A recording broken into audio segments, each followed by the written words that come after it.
Star Trek The Next Generation remains one of the best Star Trek series, if not the best, and still holds up today.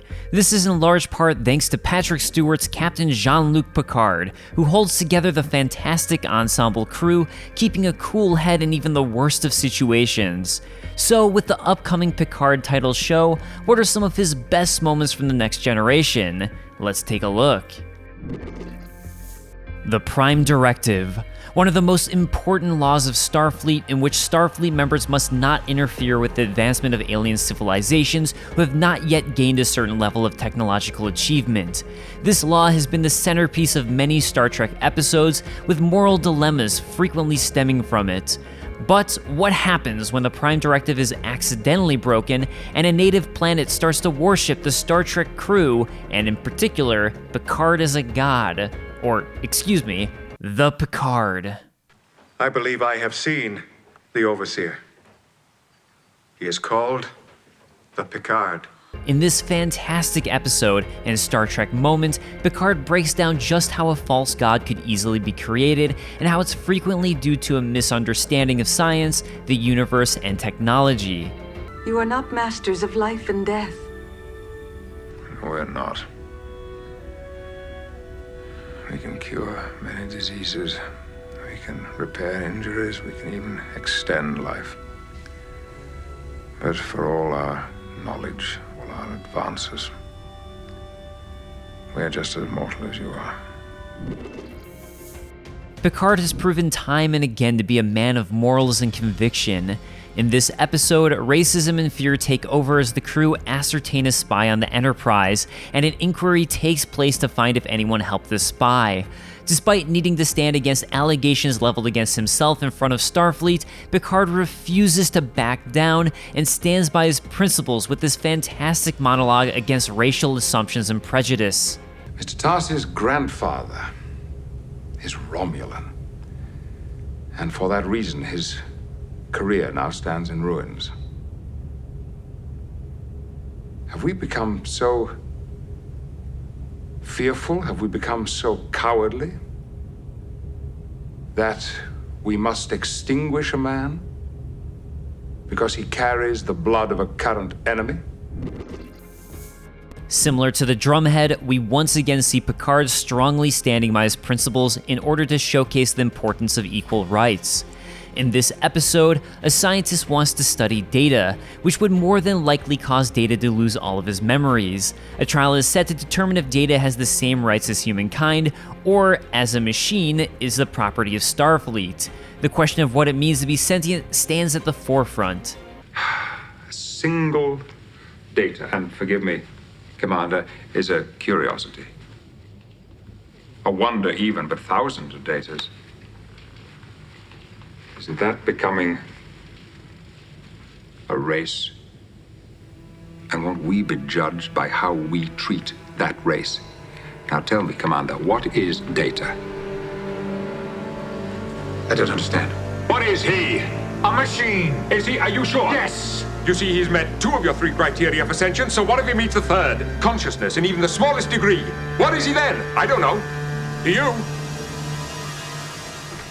Do you?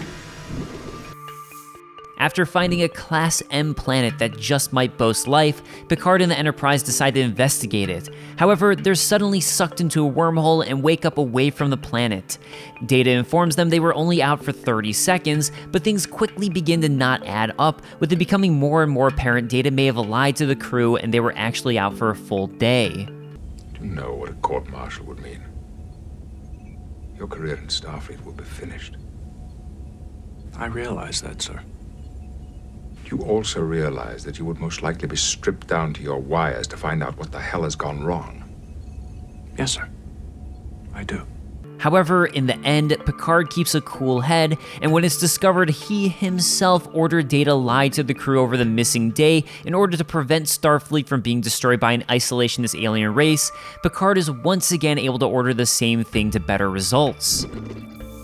When Sarek boards the Enterprise to help accomplish his longtime goal of negotiating trade relations between the Federation and the Lagerans, Picard, Counselor Troy, and Dr. Crusher realize Sarek is suffering from the rare Vulcan disorder of Bendii syndrome.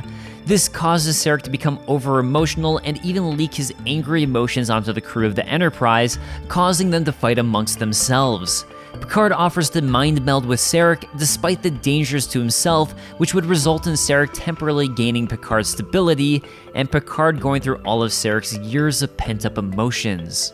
Spock. Amanda. Did you know? Perrin, and you know how much I love you. I do love you.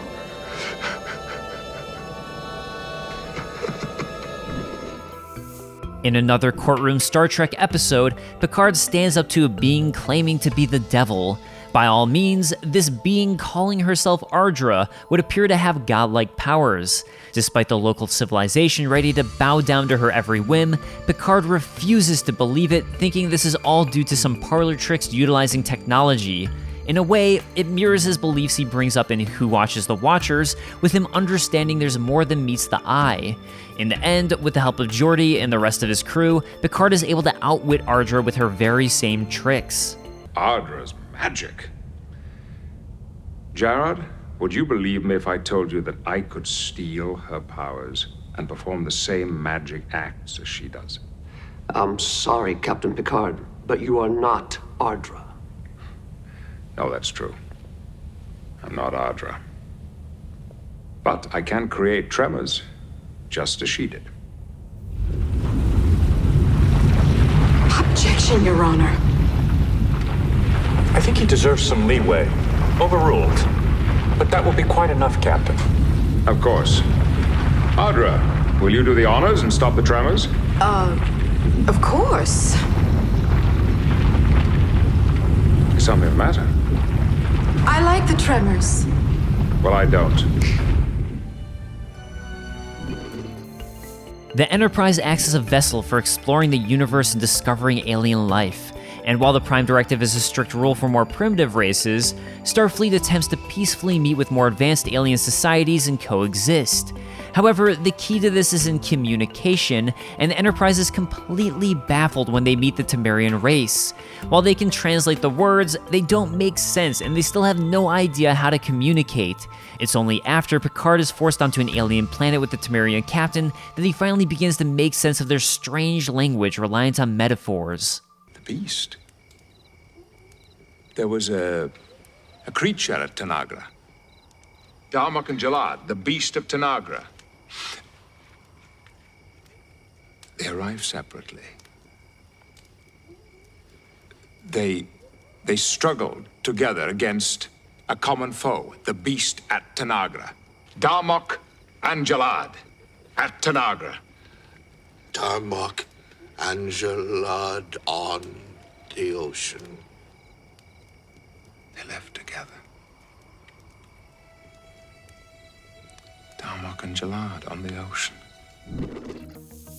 After the events of Best of Both Worlds, in which Picard was assimilated by the Borg, we see Picard go back to his roots and a rare, vulnerable moment where he breaks down about what he went through as Locutus.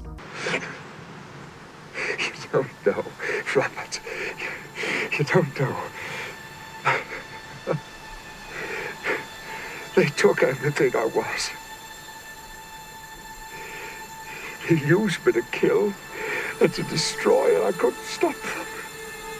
I should have been able to stop them. I tried. I tried so hard. But I wasn't strong enough. I wasn't good enough. I should have been able to stop them. I should.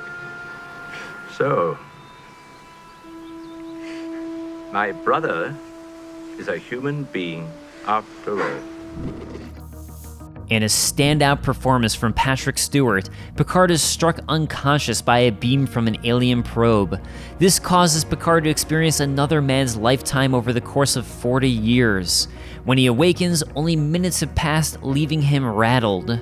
We hoped our probe would encounter someone in the future. Someone who could be a teacher. Someone who could tell the others about us. Oh, it's me. Isn't it? I'm the someone. I'm the one it finds. That's what this launching is. A probe that finds me in the future. When Picard is captured by the Cardassians, he's physically and mentally tortured by Gul Madred for tactical information that would help with the Cardassian invasion. Gul Madred tries to break Picard by forcing him to answer a simple question incorrectly. There are 4 lights in the room, and in order to not painfully torture Picard, all he needs to do is lie and state there are 5 lights. Picard is at his breaking point, but is saved in the nick of time and defiantly stands up to Gul Madred one final time. If you'll go with the guards, they'll take care of you.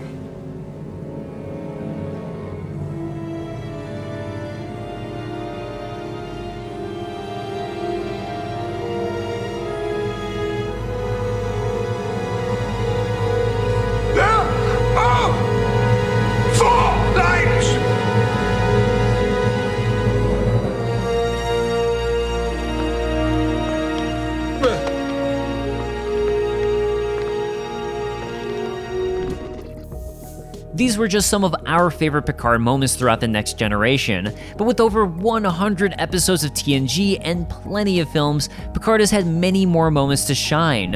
What were some of your favorite moments we may or may not have included on our list? Let us know in the comments below, and I'll see you guys next time. Peace.